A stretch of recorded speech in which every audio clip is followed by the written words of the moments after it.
साथियों, ये हमारे एवोकाडो फार्मिंग के एक्सपर्ट आपका थोड़ा सा परिचय बता दीजिए और थोड़ा सा पता, ताकि किसानों को या किसी भी हितग्राही को आपके से प्लांट लेना हो तो आपसे कहाँ और कैसे संपर्क कर सकते हैं। देखिए, मेरा नाम हर्षित गोदा है। मैं इंडो इजराइल एवोकाडो का फाउंडर हूँ। यहाँ पे मेरे पास 15 एकड़ का ऑर्चर्ड है, जिसमें मेरे पास 8 एकड़ पे एवोकाडो है और 5 एकड़ पे ड्रैगन फ्रूट है और बचे हुए पे नर्सरी है। मैं इजराइल से एवोकाडो के पौधे इंपोर्ट करता हूँ और पैन इंडिया मेरा सप्लाई है। 14-15 से ज़्यादा स्टेट्स में मेरा माल रेगुलरली जाने लगा है। हमारे पास मल्टीपल वैरायटीज़ हैं, 7 वैरायटीज़ हैं एवोकाडो की, जिसमें भोपाल के क्लाइमेट में 6 सूटेबल हैं। एक वैरायटी भोपाल में नहीं चलेगी। और मेरा पता है भोपाल एयरपोर्ट के पास, अगर आप सर्च करेंगे इंडो इजराइल एवोकाडो नर्सरी तो आ जाएगा, रक्षा विहार कॉलोनी में। और मेरे पास रेगुलरली किसान आते हैं, मीट करते हैं, प्लांट्स परचेस करते हैं, लगाते हैं। तो अगर आपको भी आना है तो आप 6268643227 पे कॉन्टैक्ट भी कर सकते हैं। ठीक है, ये हमारा चैनल है कलम और किसान।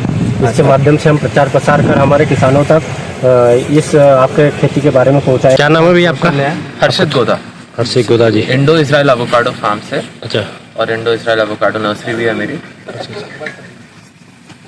आपको मैं थोड़ा ब्रीफ कर देता हूँ। आप सभी हॉर्टिकल्चर के ऑफिसर्स हैं, अच्छा, अलग अलग डिस्ट्रिक्ट में पोस्टेड हैं। ठीक है। मतलब जैसे कि ग्वालियर से लेके अशोकनगर, गुना, दमोह, छिंदवाड़ा, खंडवा, खरगोन, देवास, अच्छा, सभी डिस्ट्रिक्ट से सब एमपी के हैं। हाँ, सब हॉर्टिकल्चर। तो मैं बैकग्राउंड दे देता हूँ आपको। तो मेरे पास यहाँ पे मैं एवोकाडो के प्लांट्स इंपोर्ट करता हूँ इजराइल से, और यहाँ पे उनको नर्सरी में डेवलप करता हूँ, और उसके बाद या तो पैन इंडिया सप्लाई करता हूँ या फिर मैं अपने फार्म पे लगा लेता हूँ। मेरा फार्म 8 एकड़ का है। जो 5 एकड़ है वो 2.5 साल पुराना है, और जो 3 एकड़ है उसको अभी 10 महीने हुए, तो वो मैं अभी आपको दिखा दूँगा। हमें 18 महीने में ही फर्स्ट फ्रूटिंग आ गई थी, लेकिन वो कमर्शियल हार्वेस्ट नहीं था। कमर्शियल हार्वेस्ट आने में 3 साल लगता है।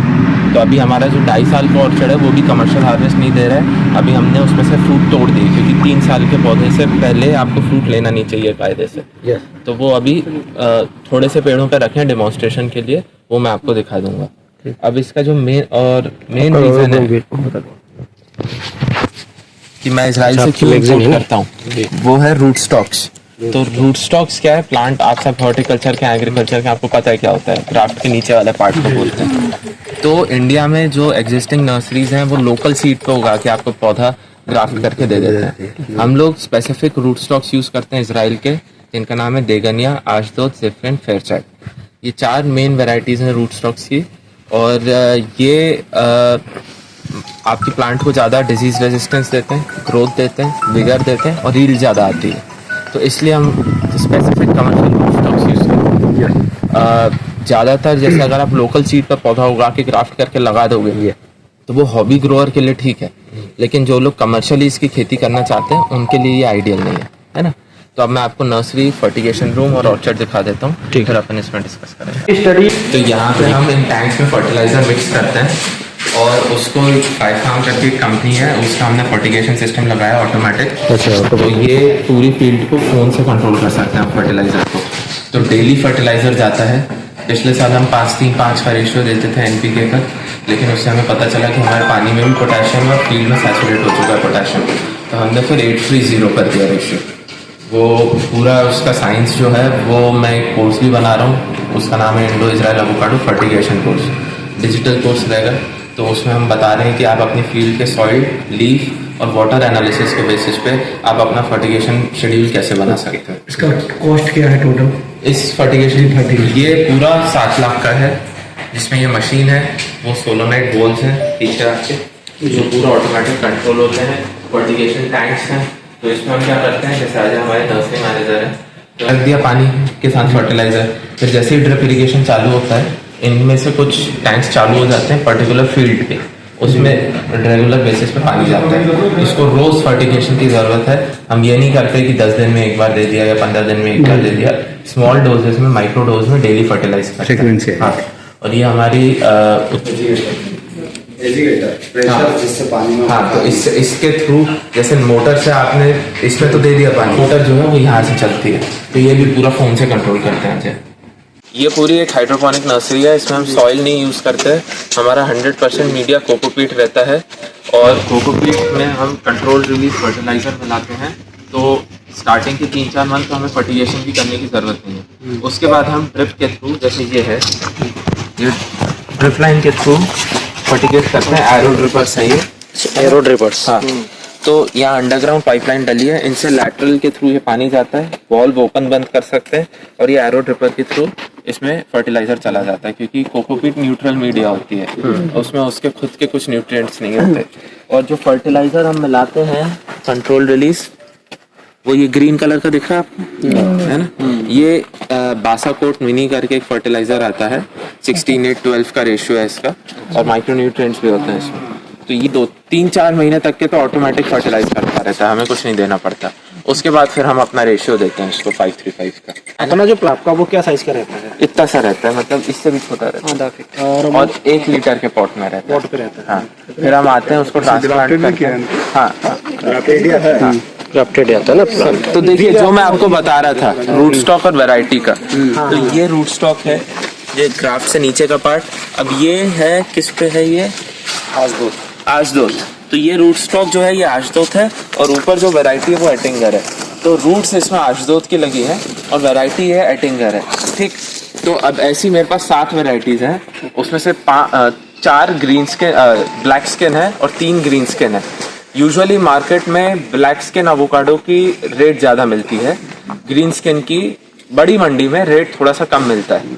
लेकिन अगर आप मल्टीपल वैरायटीज अपने ऑर्चर्ड में लगाते हैं तो आपका जो फ्रूटिंग विंडो है वो ज़्यादा रहता है। तो ऐसे में आप कंसिस्टेंटली पैसा कमाते रहेंगे अपने ऑर्चर्ड से, क्योंकि अगर आपने मान लीजिए 1 महीने या 1.5 महीने का फ्रूटिंग विंडो, उसमें सारा फ्रूट बेच दिया, तो फिर आपके पास 10 महीने खाली हैं, ठीक। और अगर आपने वही फ्रूटिंग विंडो बढ़ा दिया अपना, तो कंसिस्टेंटली कुछ ना कुछ पैसा आता रहेगा। और अगर ऑफ सीजन में फ्रूट जा रहा है आपका, तो आपका कम एटिंगर या पिंकरटन टाइप की ग्रीन वैरायटी भी ज्यादा रेट देके जाएगी, ठीक। अभी यहाँ पे आपके किसी के कोई क्वेश्चन? हाँ, इसमें ये बोला था कि ग्राफ्टिंग तो पूरी हमारी वहीं से होके आ रही है, हाँ, जो जैसे आपने बताया। नेक्स्ट टाइम से आप बोल रहे हैं कि मैं यहाँ भी करेंगे आगे से आप, है ना?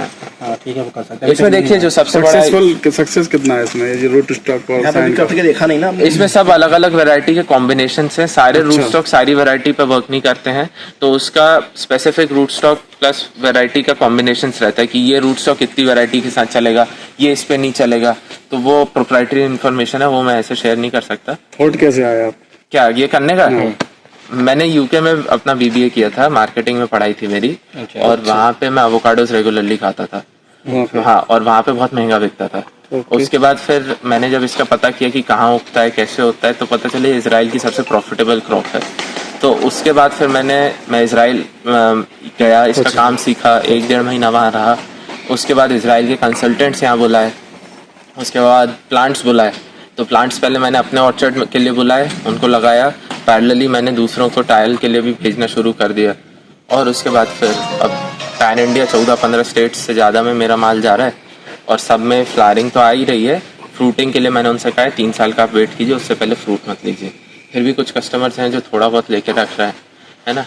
अब मैं फील्ड पे चल जाता हूँ। अब देखिए एवोकाडो की फील्ड में सभी उद्यानिकी अधिकारी फील्ड विजिट के लिए आए हैं। ये देखिए एवोकाडो प्लांट। अब मैं आपको समझा देता हूँ, ये हमारे 10 मंथ ओल्ड एवोकाडो ऑर्चर्ड है, जिसको सिर्फ 10 महीना हुआ है लगाए हुए। हर पौधे को बेड पे लगाया गया है, ऐसी बेड की रो बनाई गई है। प्लांट टू प्लांट डिस्टेंस होता है 3.5 मीटर, लगभग 9 से 10 फीट, और रो टू रो डिस्टेंस होता है आपका 21 feet. 21 feet, plant to plant 9 से 10। लग रहा है कि बहुत ज़्यादा स्पेसिंग है, लेकिन ये आम के पेड़ की तरह उगता है। 5 साल बाद ये पूरा घना, मतलब बड़ा हो जाएगा, यहाँ तक के पौधे कैनोपी आ जाएगा। अभी हम जब हमारे 2.5 साल पुरानी वाली फील्ड देखेंगे, तब आपको समझ में आएगा, जब 2.5 साल में इतनी ग्रोथ अचीव कर ली, 5 साल में क्या हाल बनेगा। ये कितने साल का प्लांट है? 10 महीने का प्लांट। हाँ, 10 महीने का है ना। हर बेड पे 2 ड्रिप लाइन है, डेली फर्टिगेशन होता है। बेड बनाने का रीज़न ये है कि एवोकाडो को वाटर सैचुरेटेड सॉइल नहीं पसंद। तो अगर पानी इकट्ठा होगा तो यहाँ होगा, कोई दिक्कत नहीं है, लेकिन यहाँ रूट्स के आसपास नहीं होना चाहिए। तो ये रीजन है। हाँ, दूसरा आप जो देख सकते हैं बेड के ऊपर वीड मैट लगाया है, वो भी वाइट कलर का। तो वाइट इसलिए लगाया है क्योंकि ये सनलाइट रिफ्लेक्ट करता है, तो गर्मी के टाइम पे रूट जोन आपका ठंडा रहता है। तो क्योंकि हम एवोकाडो को ऑलरेडी उसके नेचुरल हैबिटेट से हटा के एक्सट्रीम क्लाइमेट में लगा रहे हैं, तो केयर थोड़ी सी ज़्यादा लगती है। ठीक। दूसरा खरपतवार बचाता है, जो मेन रीजन है। हम लोग की इतनी प्रॉब्लम्स होती थी कि वहाँ से शुरू करते थे साफ करना और खेत के एंड तक पहुँचते थे, उतने में वापस यहाँ से पीछे से शुरू हो जाता था, तो कॉन्स्टेंटली खर्चा बढ़ रहा था। तो उसकी वजह से ये वन टाइम इन्वेस्टमेंट है वीड मैट का। ये मल्च नहीं है, मल्च पन्नी होती है, पतली होती है, फट जाती है 1-2 साल बाद। ये 10 से 12 साल की इसकी लाइफ स्पैन है। ये वीड मैट होती है, एग्रीप्लास्ट कंपनी की। क्या स्क्वायर मीटर कॉस्ट है इसकी वीड मैट? इसकी कॉस्ट क्या है? सफेद वाली कितने की थी अपनी? 1 एकड़ में 50 रुपए मीटर। अगर आप ब्लैक लगाते हैं तो वो भी अच्छा काम करती है, वो लगभग आधी होती है इसकी, 25 मीटर जो है 22-23 रुपए का रेट क्रॉप में ये ड्रैगन फ्रूट के प्लांट्स लगे हमारे। अच्छा, ड्रैगन फ्रूट में सबसे पहले तो आपको ये ऊपर जो रिंग लगी है ना, ये पीपीआर पाइप की नहीं होनी चाहिए, इसको आप कंक्रीट का ही बनवाइए। दूसरा, अभी मार्केट में रेट ड्रैगन फ्रूट का ठीक ठाक ही चल रहा है। मतलब पहले 2 साल पहले जो हमने कमर हार्वेस्ट बेचा था उसमें हमें 150 रुपए केजी होलसेल आया था। इस बार उतना अच्छा रेट नहीं है, बट फिर भी अच्छा रेट देके जाता है ड्रैगन फ्रूट। ये वैरायटी कौन कौन सी लगाई आपने? पिंक फ्लैश वैरायटी है, सियाम रेड नाम है वैरायटी का, वियतनाम की वैरायटी है। अच्छा, ठीक।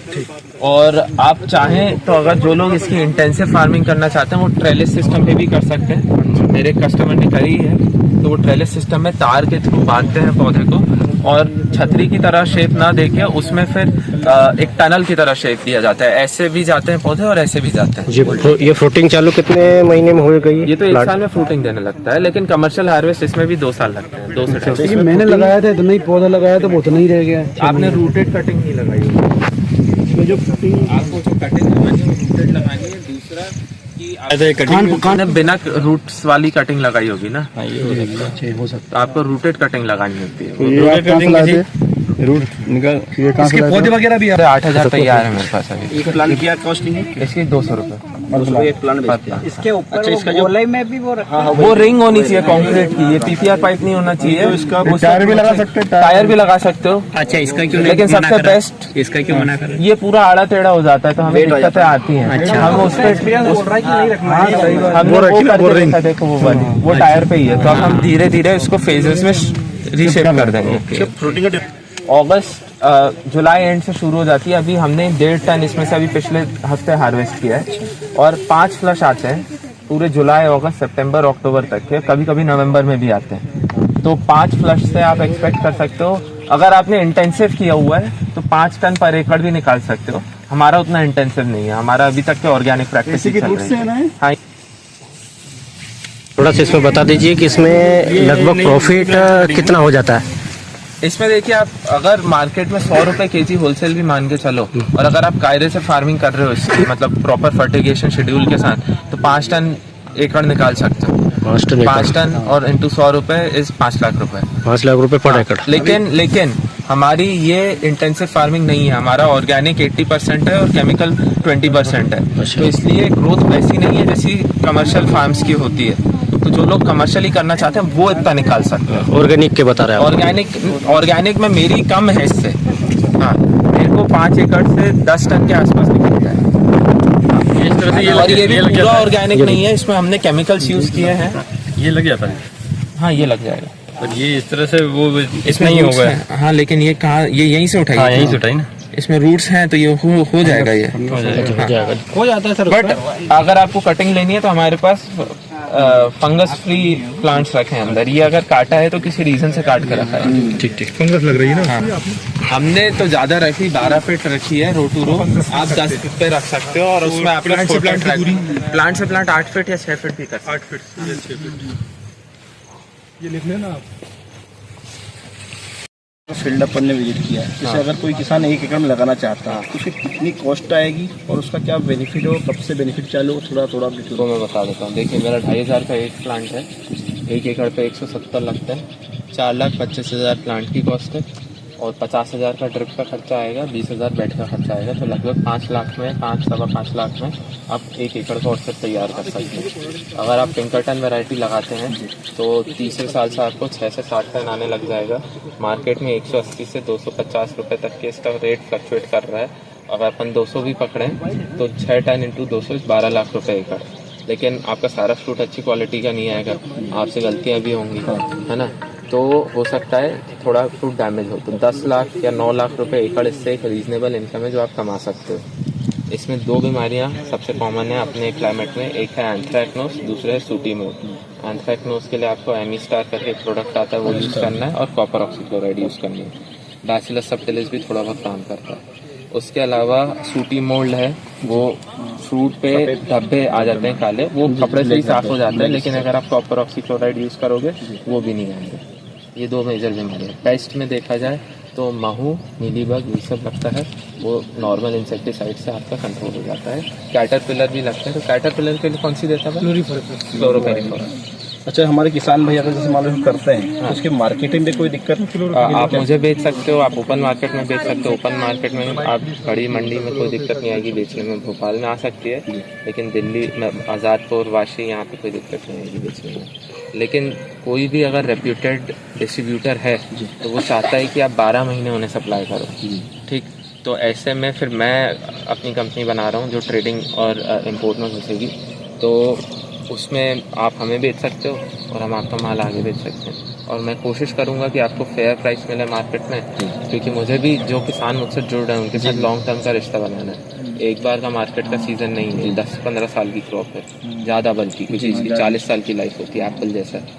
तो ऐसे में मैं भी चाहूँगा कि किसान को उतना बेनिफिट मिले कि मेरे पास अगले साल रिपीट में। ठीक। अच्छा, बिल्कुल बात करना चाहेंगे, फार्मर जो बिल्कुल नॉर्मल व्यक्ति हम लोग से क्वेश्चन करता है, आपसे भी करता होगा कि किसान के लिए इसको लगाना अभी प्रॉफिटेबल है कि नहीं है, सिंपल भाषा में कि आप कर सकता है? 1 एकड़ पे लगाओ, एक्सपीरियंस गेन करो। आने वाले टाइम में जब मैं इंडिया में प्लांट्स प्रोड्यूस करने लग जाऊँगा तो प्लांट की प्राइस कम हो जाएगी, 1200-1300 रुपये की आ जाएगी, तब आप इसको बड़े स्केल पे स्केल कर सकते हो।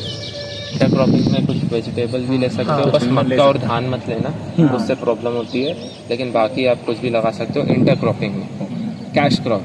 लेकिन ऑर्चर्ड के साथ मोनोकल्चर ही रखना जी, मतलब ऑर्चर्ड आपका एवोकाडो का ही रहेगा, दूसरा फ्रूट का क्रॉप नहीं है। आप स्ट्रॉबेरी लगा सकते हो बीच में, वो चलेगा, या आपने वो लगा दी, धनिया लगा दिया, गेहूँ लगा दिया, वो भी चलेगा, नाइट्रोजन के लिए वो लगा दिया, चना तो भी चलेगा, मक्का और धान नहीं लेना। अच्छा, तो आज का वीडियो और फील्ड अच्छी लगी हो तो आप चैनल को बिल्कुल सब्सक्राइब कीजिए, और जानकारी के लिए आप इतने सारे लोग हैं, किसी से भी कांटेक्ट कर सकते हैं। बहुत बहुत धन्यवाद। ये अच्छा फ्रूटिंग प्लांट, तो ये अभी हमने क्या है, काफ़ी पेड़ों से फ्रूट्स हटा दिए, लेकिन इस पेड़ पे रखे थे क्योंकि ये काफ़ी मैच्योर था पेड़, ये बाकी सब पेड़ों से ज़्यादा स्ट्रॉन्ग है, तो फिर इसमें फ्रूटिंग हमने हटाई नहीं। ये एटिंगर वैरायटी है, और ये क्या बोलते हैं, ये पॉलिनेटर है, तो ये ज़्यादातर दूसरी वैरायटी का प्रोडक्शन रेट बढ़ा देती है ना। और ऐसे ही और भी वैरायटीज़ हैं जिसमें फ्रूटिंग है, वो भी मैं दिखा दूँ। इसमें है ना हाथ में ये वैरायटी जो है हाथ, ये हमारे यहाँ कमर्शियल हार्वेस्ट नहीं देगी, लेकिन उसमें भी आ रहा है फ्रूट, लेकिन वो कमर्शियली इतना प्रोड्यूस नहीं देगा कि हम उससे प्रॉफिट कमा सकें। एटिंगर देता हूँ एटिंगर अच्छा, इसकी जो फ्लावरिंग से फ्रूटिंग मैच्योरिटी कितना टाइम लगता है? एटिंगर ग्रीन्स क्यों नहीं, इसमें अपने पेड़ से लगे रहती है, उतना आप उसे कोल्ड स्टोरेज में शेल्फ लाइफ उसकी कम हो जाती है। तो ये मतलब ये क्लाइमेट्रिक नॉन क्लाइमेट्रिक वाला इशू है इसमें, जिसमें मतलब तोड़ने के बाद में अपन पका नहीं सकते। नहीं, ऐसा कुछ नहीं है, आम जैसा क्लाइमेट्रिक है, पेड़ पे नहीं पकेगा। अच्छा, पेड़ पे ही पकेगा। ऐसा पक जाएगा, ऐसे हार्वेस्ट करके टेबल पे रख दो, पक जाएगा। कितना समय लेता है पकने में? अब हर वैरायटी का अलग अलग है, इसको 10 दिन लगते हैं, 10 दिन। पिंकरटन को 14 दिन लगते हैं। अच्छा। और अगर आप एथाइलिन से कर रहे हो आम जैसा है 2 दिन में, आम जैसा लगता है। नेचुरल क्या रेट मिलता है इसका? 200 रुपये केजी होलसेल, है ना। अपन पिंकरटन पे आ जाते हैं, अगले साल से कमर्शियल हार्वेस्ट आ जाएगा। मान के चलो 25 से 35 केजी पर प्लांट को फुल कमर्शियल हार्वेस्ट का है। आपकी एज क्या होगी सर? मैं 29 साल का, 30 30 साल में? हाँ 30। अच्छा काम कर